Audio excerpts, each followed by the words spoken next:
So we've got Adam and Ethan here at IIT today. We're going to ask them the ultimate question: what do you think happens after this life? So they've had about a minute or two to think about their answer, and let's just open it up with that. Just what do you guys think first? I've heard a few ones, to be honest. All right. Afterlife. And I would say, if any, you know, if you don't believe in one, then... I mean, yeah, my default is usually just to think that everything just kind of goes black, and that's it. But I found this Irish proverb the other day. It's kind of like a joke, but also not really. And I don't remember it completely, but it starts off with like, if you get sick, there are two things that will happen. You will either get better, or you'll get worse. Okay. If you get worse, there are two things that will happen. You'll either die, or you'll get better. It goes like that. And what it finally gets to is, if you die, you either go to heaven or hell. If you go to heaven, you know, you'll be with everyone you've ever loved. It'll be great. You'll just chill all the time. If you go to hell, you'll get to party with all the people that you loved for the rest of your life. Like, that's me really paraphrasing it. But I think ideally that's kind of what I'd like. Sort of a either way you flip it, you'll be good for eternity. That's the way I like to imagine it. Okay. Do you think there is an eternity though, or? The idea sounds kind of cool. I don't think we could ever prove anything. Certainly not. No, certainly not. Getting beyond that, you know. I think it's a nice thing to have faith in something like that, just because it sort of gives you something to look forward to. Yeah. It's the easiest way I can put it. Yeah, it's nice to look forward to something. So you would like there to be an I'd say so. Yeah. Some kind of something. You don't have a death wish or anything. No. not today. Not Freudian enough for that. Yeah. How about you? What do you think, Ethan? What do I think happens after we die? Or is there a life after? Yeah. What do you think happens after this life, if anything? I guess is my question. Seeing as how all of this is speculation, I don't think I have to preface with "I think," so I'll just say, sure. The brain shuts off, your body rots, your bones go away. Everything else after that is kind of dependent on how you perceive consciousness and spirits. Yeah. All the words we've been given, they kind of hint at, I suppose, our fear of not being able to do everything, our fear of not accomplishing anything or being happy, or finding solace in anything. And I think the construction of even the questions that we've been asking, like, you know, is there anything after life? I think is definitive proof that there is no such thing. That there is no such thing. That we're asking these questions because we need there to be we need an answer. We need belief to make this life bearable. But I think this is our hell. This is our heaven. This is everything that we're going to make it. So when you say that it's proof, are you saying that just the fact that we can't answer the question is kind of proof that there is nothing? Am I hearing you right there? Or? I tend to err on the side of pessimism when it comes to a question, but then you get like interest in like Pascal's wager. Yeah. And that's fun to throw around a lot, but I think it overlooks a very important problem, which is how you govern yourself in this life. I think concerning ourselves with what happens after life is irrelevant. I think we should be asking the questions: what do we do during life now? Yeah. What do we do when we die? Do you wish there was another life? Like, do you wish there was a definitive answer? Like a little hope? Yeah. I do. I do solemnly hope that there is something beyond all of this, but why on earth should there be? Right. So it sounds like you guys are kind of in the same boat as far as like you wish there is, but you're more optimistic and you're more pessimistic about it. It's kind of how we work, Yeah. Seems to be. Is this something I don't know how well you guys know each other. Is it something you've ever talked about with each other before, or? Actually, now that I think about it, no. This has never come up. Yeah. We met, it's been a couple months here at Reiman. But no, this has never come up, now that I think about it. It's interesting. Now, Reiman is a school here on yeah, it's actually, it's right here. It's connected to IIT. It's a great what's the focus of, what are your majors, I guess I should ask? Liberal arts. Yeah, it's in general a liberal arts school. And do you guys? Did I hear you say something? You study great books? Is that right? Yeah, that's the program. Okay. We just Are there any parts of your study that talk about this question? Hume 3 is theology. Humanities 3. That'll be covering. We read the Bible. Actually, I'm pretty sure. We We just read the Bible and discuss it. Yeah, you read Augustine, you read Aquinas, sorry. Yeah. We read Dante's Inferno. So you guys haven't read those yet, or No, I never Okay. read the first one. You're freshmen, sophomores? Yes, freshman. Freshmen? Okay. So, do you guys have any kind of like a religious background that you come from? My grandma's really religious, and I remember there was a time when my mom tried to take me to Sunday school, just kind of for the sake of having something to do. But no, church religious never really been a pressing thing in my life. My mom, it's only been me and my mom, single mother. Yeah. She never pushed it. She never made it a serious thing. Okay. Yeah. Was it a Protestant church or Catholic? I don't even know. I think just Christian.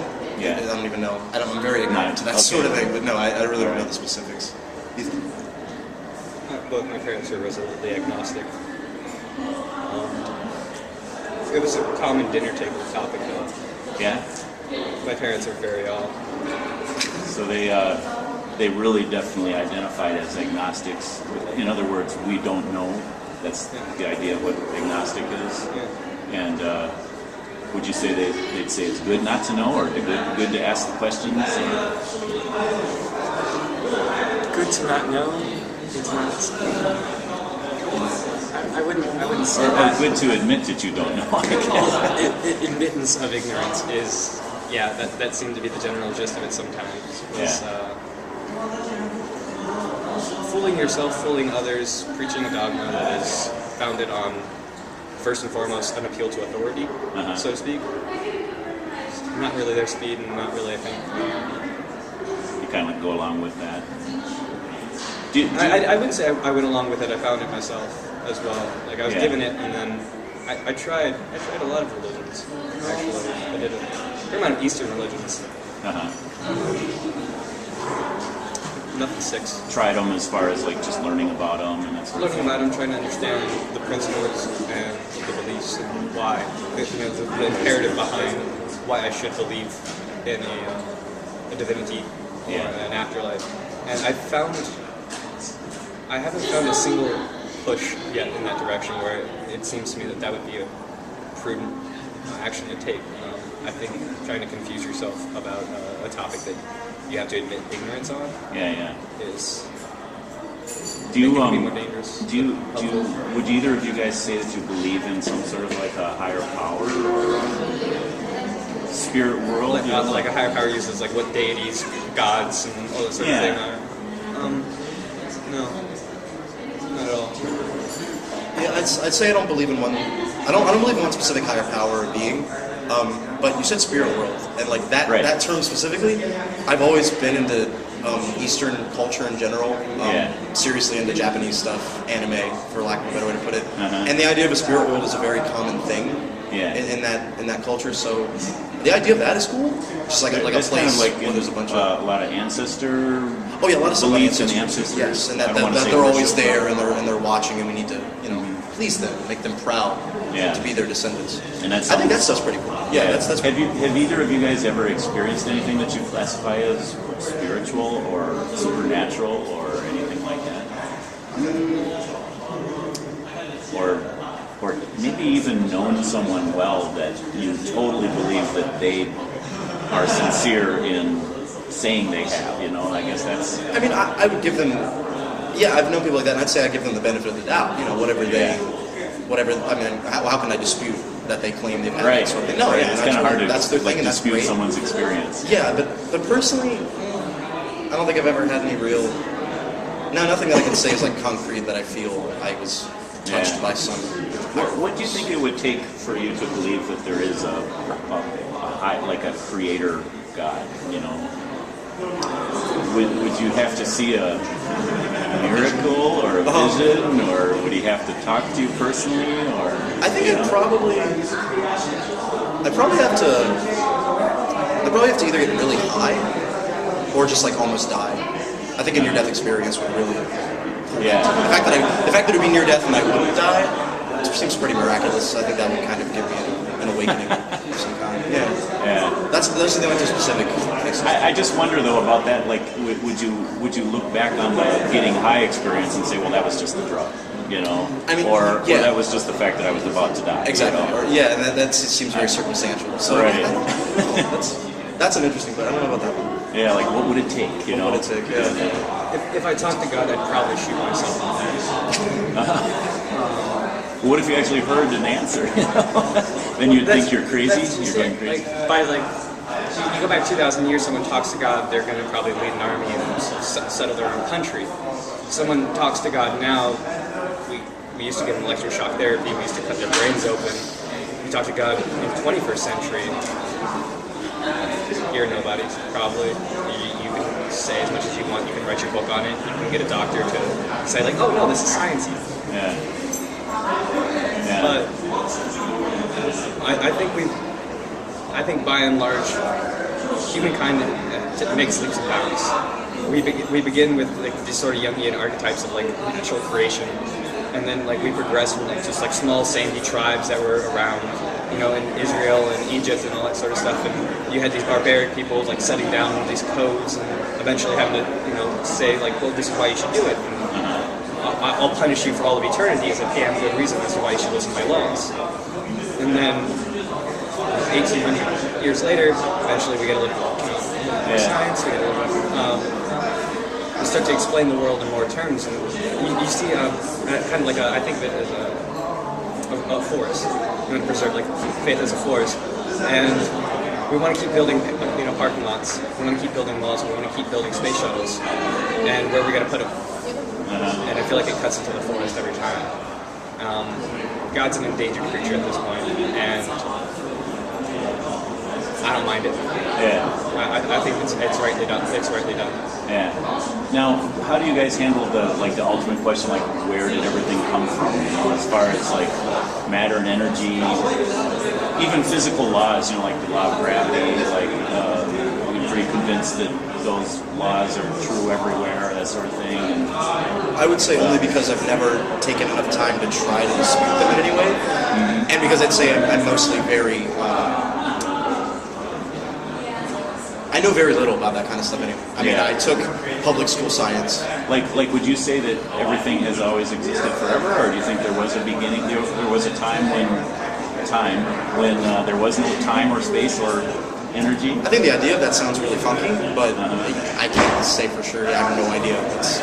I don't have the right, I think, to even like be able to answer that. Because you know, like coming from the faith perspective, that is like the big question. Is like, are we saying that everything created itself somehow, or was there an original cause? You know, and like for, you know, like I don't know, for me, I take the first 5 words of the Bible. In the beginning, God created. Right? That's implying that in the beginning God already existed. Forever. Basically, he's, you know, like an eternal being that's always been there. And so, you know, so that what that means is everything that comes after that would be created beings, like we're just creations. Can I ask you a question? Yeah. Are you an atheist? No, I come from a church church nearby. Yeah, you have God, but what about, you know, Zeus? Do you believe in Zeus? No. What about, I don't know, a lot of like Native American gods maybe? Do you believe in any of them? How about like Hindu gods? No. So you don't believe, you deny these gods. I mean, I believe a lot of take- people sincerely believe in them, and I believe, you know, like as a Christian, I believe sincerely my beliefs, you know. So I do believe in people's beliefs, if that's what you mean. No, I just I want to know why you just chose one God. There's in all of humankind, all the gods that we've talked to, all of the faiths that have their books and have their first words as well. Yeah. You say all of their gods are wrong, all their words are wrong, but you found the right one. That you can. It's not to say that it's right, but that there's so much faith in it that it is the singular course that you have to follow. So Yeah. how do you like file it down? Well, I came to faith at a young age. I was about 17, and came to a point where I realized that I do believe this God of this Bible, right? So I don't feel like I actually chose that belief. I feel like it was there, and I just had to admit it to myself. Yes, I believe. So I can't really say I chose it, but since then I do feel like there's like a reasonableness. It's a reasonable faith. The Bible is real clear. It says that without faith, it's impossible to please God, and so I could never prove, anything that I believe. Well, I can't say anything I believe, but I can't prove that the Christian God is the God, or the way, or that he even exists. I can't prove it, we have to go by faith. That's why I was asking, would you have to see like physical evidence, or would it be enough to really believe and just, have faith? So it defines faith as believing in something you can't see, Now I have experiences in my Christian life that cause me to have stronger faith. And when I look at the evidence, I think there's a lot of reasonable evidence for the Christian faith. But as far as like this God out of all the different gods of the world, I have to say that personally I believe if there's a God and he reveals himself to us, he's going to do it through a world religion of some sort that affects a lot of people. It's not going to be just like So the most prevalent like religion the is probably the right Illuminati religion? or something. Like there's certain like a secret society that knows God and everybody else doesn't. So you would say like the religion that is most prevalent is probably the one that's correct? No, I guess what I'm saying is, I really view as legitimate. I really respect all the different world religions. Just for the sheer amount of people that hold to them, I think those people aren't crazy. That given what they believe, that they have a logical system of belief, and almost every world religion has an ethical system that the only way it could be perpetuated for generations is to have a logical ethical system to base raising children on and teaching people. So then when I look at all the world religions, I do feel that for many reasons, but for one reason, Christianity is actually different than almost every world religion. And the reason is, if you look at all the world religions, they're somehow teaching that there's a better life to come after this one, and that your behavior here in this life is going to determine that, how high you get up in that better life, So like if Hinduism, if you're reincarnated, it might be a different animal of some sort or a person, and you could be higher up, and if you're really, really good, then you'll be a sacred cow, I guess, So Christianity actually teaches that God is so perfect, His heaven is so perfect, we could never be good enough to deserve that. So humans they're not worth heaven. They're not worth being with God. So you give glory to God, you give faith to God, all in the hopes of nothing, then necessarily, because then you're not good enough. You're tarnished. You have original sin. So, well, it's not even that. It's like we have a propensity to sin. I haven't met a single person. Maybe I should ask you guys this: if you were judged by God according to what you know of the Bible, I don't know how much you know of it, but if you died today and you're standing before God and it's Judgment Day, what do you think He would say? Would He find you to be a good person, or Jesus. I've sinned every day of my life. Yeah. Yeah, so you can't really blame original sin. You have to blame your own sin. The fact that you know right from wrong and you still do the wrong thing anyway. See what I'm saying? I'm gonna fight you there on making rigid moral statements on there is a definitive right and definitive wrong. The creation of virtue is a solely individual act. I derive what is good and I derive what is bad, and I think therefore I've never actually done anything that's bad. Everything that I've ever done, to me, I have never sinned. But if you take me out of my system, you take me out of my rules, take me out of my ethical foundation that I chose for myself, well then judged by your ruler or whoever's ruler, I will certainly have committed bad things. Yeah. Have you ever done anything that you think, okay, it's not wrong for me, but if someone did it to me, I would not like it? Absolutely. So do you feel like what they did is wrong? Okay, like before, I'll just make it less theoretical. I'll give you a little good person test, all right? Okay, do you believe it's okay to lie? Yes. Okay, always? Yeah, it's always fine lying. All right, so when someone else lies to you, it's okay? It's always fine for me to lie. You can put me in. Right. You can't take yourself out of an ethical rule. You have to say, is it okay for me to do so? Because I don't believe you can make ethical maxims for everybody else. So I would say the construction of it kind of leads to the problem itself. You have to say, is it okay for me to lie? Not is it okay for everybody to lie? Because well, I guess what I'm saying is you're trying to tell other people what is good and what is bad. Yeah. Nobody, except for God, what have you, or somebody else, can come down and say that. But then you get back into the faith. Like, do I believe in your God? Do I believe that this authority has given me the proper set of ethical codes? And I can take I can take all the ethical codes of most religions and show you how they lead to either contradictions or how they have led to massive, terrible events in life. I would say trying to get everybody on the same page for ethics is never going to happen, and that you shouldn't even try it. And that seems what you were talking about earlier. That an ethical foundation is like kind of the reason that religion is so good. They teach you how to raise your children. They teach you how to live a good life. They teach you how to live a good life here. By a really weird ruler half the time.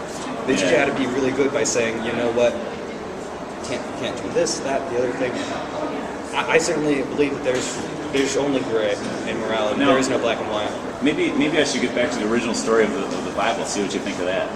This whole idea, whether there was like a literal, Garden of Eden and Adam and Eve and all that sort of thing. Just the story itself, like you understand that they were told not to eat from this. They had all these trees in this garden, right? And God is walking with them, talking with them, and He says, just don't eat from that one tree. So there's one rule, right? Don't eat from the one tree. Yep. They do eat from the tree. Yeah. And then she convinces Adam to, so they both do. But Eve do it of her own volition.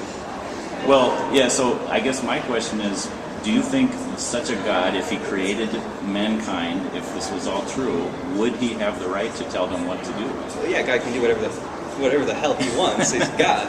Right. True. But within your system, yeah. Sure, yeah, He had absolute authority in everything that's ever happened. Yeah. He's absolutely just. So if there is a God, and you're saying that you're agnostic, so you don't know if there is or not, it's possible I identify that... as an atheist. Huh? I admit to a certain level of I can't really admit, but I say no. I'm more of an atheist. Okay, so, all right. So you're saying that there's not even a possibility that God exists. I deny that God exists. It's a possibility, but I say He doesn't. Yeah. For your God. I deny all gods. Okay. I deny all gods. So I guess I have to go on the possibility. If He exists, right? If God exists, then. Yeah. And He did have the right to, give us rules. The Bible says that, ever since the Garden of Eden, everybody has a knowledge of good and evil. We all have a conscience. We know right from wrong. You're saying, I guess, if I hear you correctly, that God wouldn't have the right to tell us what's right and what's wrong. Is that correct? He doesn't have power over me because I don't accept the if generally. But to further an argument, because I'm always going to go for a debate. God, if I accept God, has the power and sole authority over me and my soul and all actions. He has given us all the rules that we need to follow to attain absolute glory. Yeah. Yes, you've created a figure of omniscience and omnipotence. No matter what the question is, God is the first mover and last mover. If you rely on God or you have God in an argument, you can always say, well, God can't. And that's a huge problem to me, I think. Yeah. Because you just, it's kind of like at the end of a movie when like the friend who you haven't seen since the first shot comes in with the army and saves the day. Deus Ex Machina. It's exactly what it is in every single argument that you can construct. It's, well, I have this figure here, and this figure is infallible, and I have certain rules, and I can always appeal to God. But that's different than appealing to the Bible itself. God and the Bible are two totally separate things. So if you want to, I guess I would be more readily accepting a debate on the rules in the Bible and the talk of the Bible, as opposed to, well, what do we think God? Yeah. God has to say all this because it's such a problematic figure in any sort of debate. Yeah. I guess what I want to do is respect you guys' time, and it's going a little long. So you did ask me the one question, why would I choose this God over the others? And I was saying that of the world religions, I do think Christianity is unique for the one reason is that of all the religions, it basically, they all say that we have this sense of right and wrong. They all agree on that, and that we break it. But almost all religions that I can think of say there's some way where you can somehow pay for the bad you've done with good deeds. And so there's this heavenly balance scale. Yeah. Christianity actually says, like biblical Christianity, a lot of Christians, are born into the church or, don't really do their homework, don't really understand it. Yeah. And so if you ask a lot of church people, they'll say, well, how do you get to heaven? Well, you just got to be a good person. I ask that question all the time, and that's the answer I get from the majority of people, even from people from a church. But the Bible actually says, no, you can't do enough good to pay for the bad you've done. That there's it's almost like, like trying to pay the judge. Like when we do good, I think you guys would probably agree with this, we want to do good just because it's the right thing to do. It doesn't make us a good person. Just like if a little old lady falls in the street, we're going to help her up, And if there's a God, He would have every right to expect us to, because He gave us our health and our time and our energy. Yeah, we should do that. It doesn't make us a good person. Just we're doing what God expects. So we can't use the good that we ought to do to pay for the bad that we ought not to do. It's almost like going to a judge in a courtroom and saying, well, Judge, here's $100. I think this should pay for my crime of killing this person. It's like, that's not justice, So where Christianity is unique is it says we can't pay it, but God can. And that's where You ask God for Jesus forgiveness. Christ comes in. He paid the penalty that we couldn't pay. And so that's why you were asking, why this God of all the gods? He's unique in that sense that He satisfies both His demand for justice and His love. He's loving in justice. If you think about it, a perfect God would be perfectly loving and He'd be perfectly just. We like that idea of justice. But could He be both those things at the same time? Or would He have to give up some of His love to exercise His justice, to punish, right? Or would He have to give up some of His justice to be loving, and say, oh, that's okay, you can, there's no consequence for this crime. A perfect God would be perfectly both. And how there's no religion on earth that satisfies that sense of the need to be perfectly just and perfectly loving at the same time, except for Christianity, and it happens on the cross. Jesus, the Son of God, takes God's punishment on Himself, satisfying that perfect justice, and does it for us, satisfying that perfect love. So that's why I feel like Christianity is unique and just that whole idea of love and justice. That's nice. That's good. So I guess we'll. Is that it? You look like you got tons of questions more, and I'm sure you do. Ethan but Life always has a lot of questions. I appreciate the questions. It's good to ask questions, and I usually, these interviews, I really like to just ask people where they're coming from, and I appreciate your questions. Wanting to know why would I think Christianity is unique. I do love it when people ask me that too. So. Sure. All right. All right. Is that it? Thanks very much. Thank you, sir. Thanks. All right. It's really nice talking to you.